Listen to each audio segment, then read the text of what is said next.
welcome to my channel. Christine here. Today I'd like to talk about part 2 in my series of being a woman of trans experience, an older woman of trans experience that is.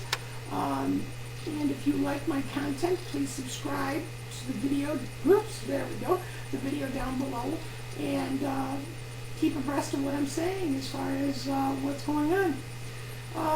First off, in my first series I talked about self-acceptance, and the self-acceptance, once you've come to grips with your self-acceptance of who you are, the next step is coming out. Coming out can be very precarious. Being older, you're dealing with older parents, you're dealing with older friends, you're dealing with longer marriages, you're dealing with all kinds of issues that can be complicated to begin with. My first step is you really need to think about what's going on and your first steps. I kind of got stuck into a situation in my own head. I'd raised a couple stepchildren with my soon-to-be ex-wife, and they had left the house, and it had left a very a void in my life, which really kind of turned me upside down, and I didn't know where I was going, and I realized that I had not done anything in my life that I was really happy with. So I knew I needed to come out. I had to come out first to my wife. We were married for 22 years. And when I did, it was not a very, very good situation. It was a very hard situation for her. I think most of it was, in her mind, most of it was being embarrassed, I guess. I don't know. I wasn't in her head. But I was treated very badly. It was horrible for me to go through that.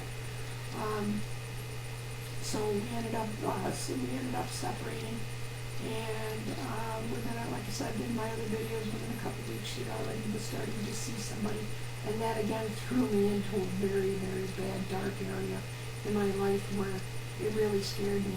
So here I am coming out to the love of my life, and she's throwing me under the bus, so to speak. It was very difficult.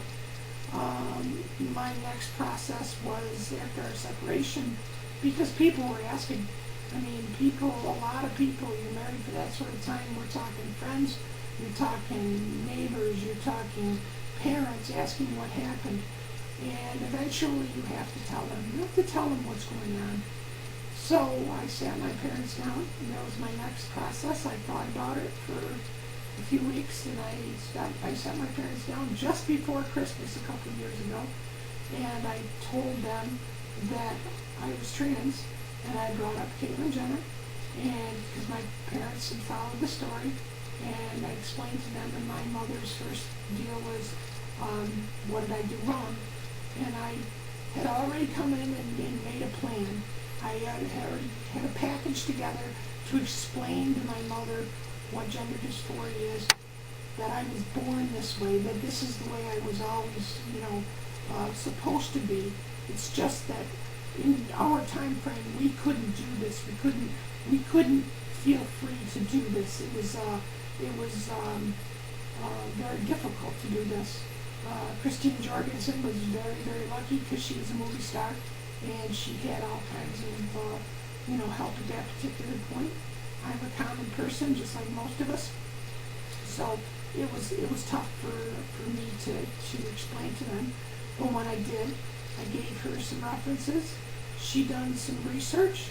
She calls me up a couple days later and says to me, Christine, I wish I would have known you were in so much pain. It made so much of a difference in my life because I had that sort of a backing. And that gave me enough strength to come out to more people and to begin the process of my hormone exchange, to start getting everything situated so that I could develop to the person I am today, which was a grand experience. But I think you all need a plan when you're coming out. If you just come out, you're going to send some people kind of over the edge because they don't know how to take this. I don't think there's enough, especially for us older trans. Younger trans, it's not too bad. The younger generation, like me as a parent at my age, I can understand that a little bit more. If my son came out, I could deal with that better. But as an older person, it's very difficult. And we have older friends. We have older parents, so we have to make a plan to do this and do it the proper way. Some people are not going to understand. We all have to accept that and get it. Like I said, my wife did not understand, and it really threw me for a loop. My thoughts were so dark that I didn't think I was going to come out of them, alive, and that's the way it was. But due to my support, I made it out. And since my process, and I have, had this plan going in my head since this process, I have developed several new friendships, amazing friendships, and I think we all can. And it's just a process of doing that. Like I said, the coming out process is very difficult, and you are going to lose people. You're going to lose people you love. You're going to lose issues that happen in your life. My younger brother had some problems with my transition. He's coming out. He understands. I think he's done his own research and understands that I was meant to be this way, and I am happy. And that's the way it should be. It's struggling right now. Don't get me wrong. It's struggling, reinventing myself, which is the next process in coming out. I am always kind of stuck with gender dysphoria. I think we all are.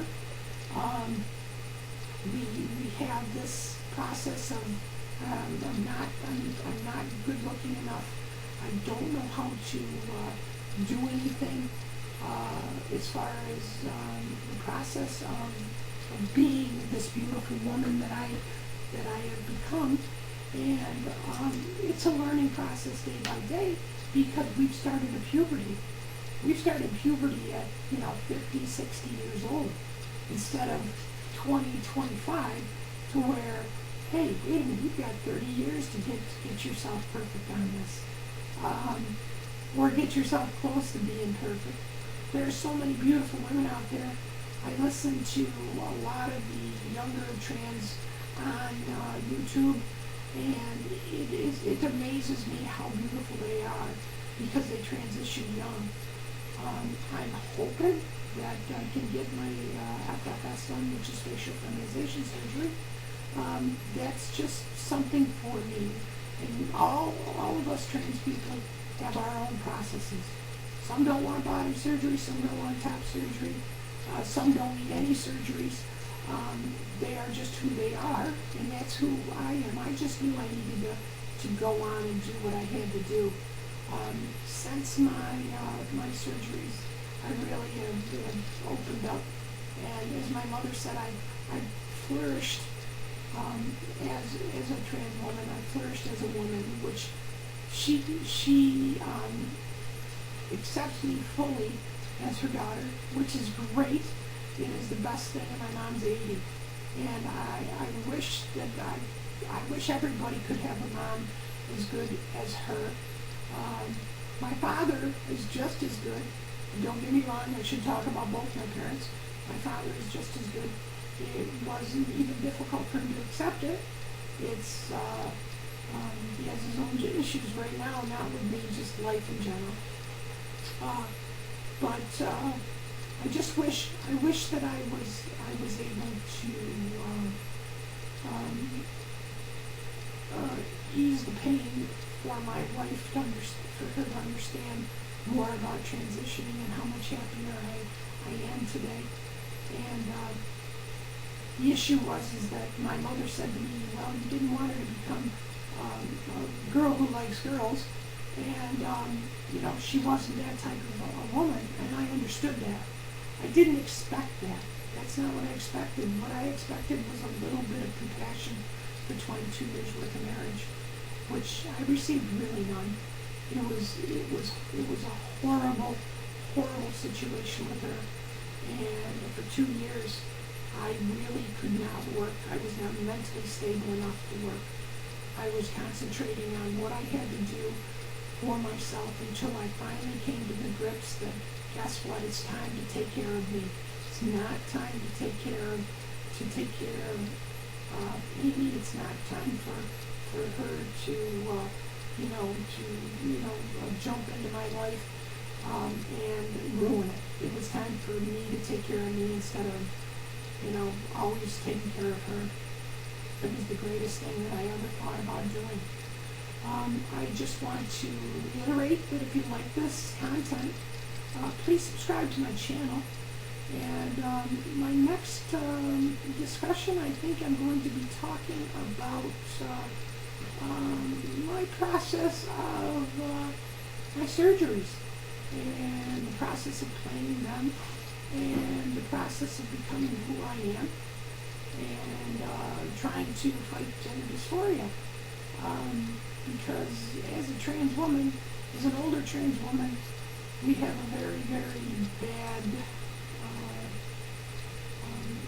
time getting back with finding a partner, because it's not something that's very easy to do.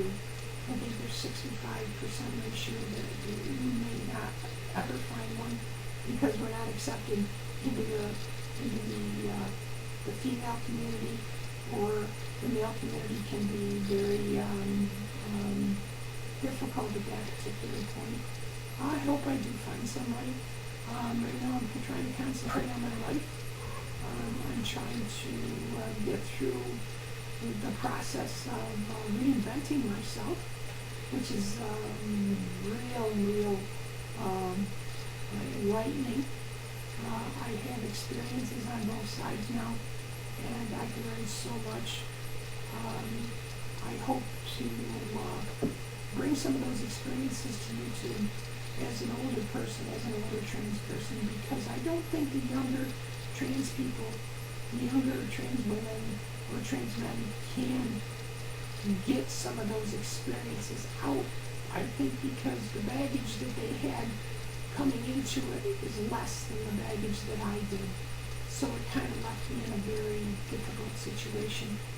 I'm working in the healthcare field right now, and I'm trying to do advocacy, and I'm hoping that I can get out there and do some corporate advocacy at one time, more than one time. I'm hoping that when we get back to work, that I can do some corporate advocacy and start talking to the corporations to bring my experiences to light to help with the corporate compliance, and to help anyone that is out there listening about what's going on in the older trans world.